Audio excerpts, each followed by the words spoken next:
For speakers, you always say you don't want to follow kids and dogs. I don't want to follow my wife. Especially when she tells that story. It's true. The mother was a Pulitzer Prize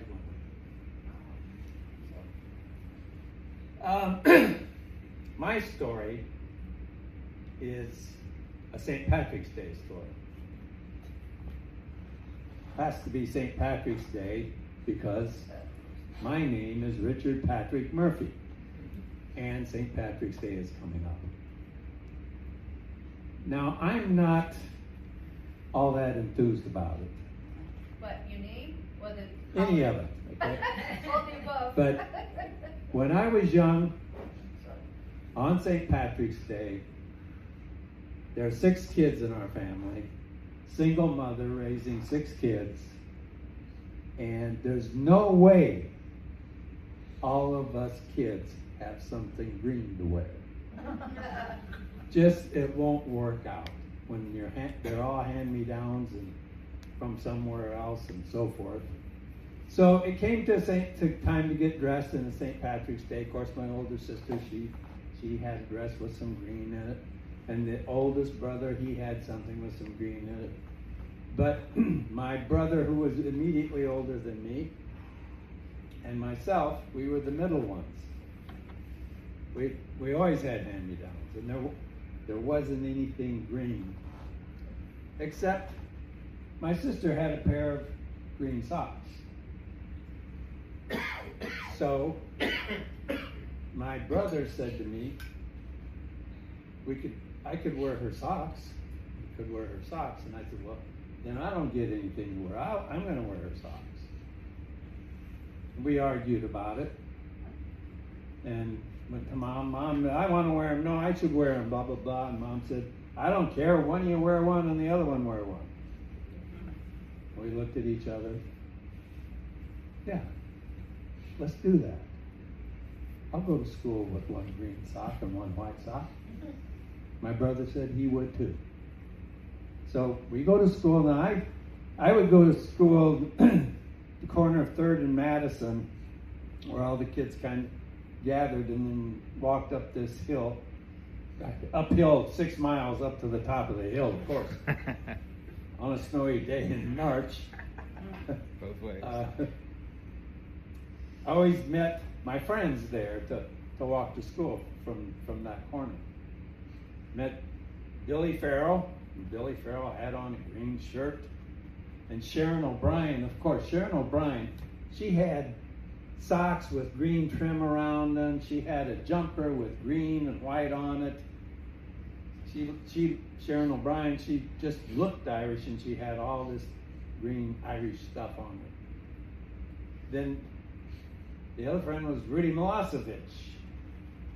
He didn't have any green on, because Rudy Milosevic in no way with a name like that was Irish, but I didn't know that. I thought, okay, Rudy, you don't have I got a green sock, so I showed Rudy my green sock. I didn't have to show Sharon anything, but I showed Rudy, here's my green sock. He said, well, the other one's white. I said, yeah. Okay, all right. That day in school, those times, if you didn't have something green on St. Patrick's Day, you could get punched. So when they would show you, where's your green, I would show my green sock. And they'd notice the other one was white. And I suppose my brother was going through the same thing, but I said, yeah, the other one's white, this one's green, so what? I'm wearing my green sock for St. Patrick's Day. That's how my day went. I started thinking, this is really cool, because they're talking about it. And it's like, I'm pretty cool for wearing one green sock and one white sock. Hey, this is good. I'm doing all right. So when school was finished and I walked home and I met my brother Paul, we kind of talked about it, and Paul said, I was the cool guy. I had a green sock. Me too. Paul was just a year ahead of me. So we both talked about, hey, this is cool. Next St. Patrick's Day, we'll wear a green sock and a white sock again.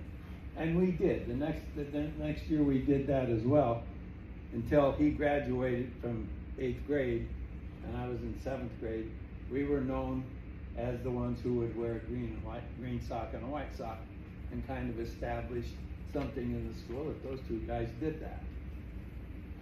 Now, why do I tell this story? Well, later on in life, much later on, I think I was in my late 40s, early 50s. By then I was somebody. I would do workshops for teachers on how to teach certain things about schools and so forth. And I got a call, I had an appointment to go to this school they were having their teachers meeting early in the morning before school started. So school started at 8, so they were going to start their workshop at 7, and they asked me to come be the speaker.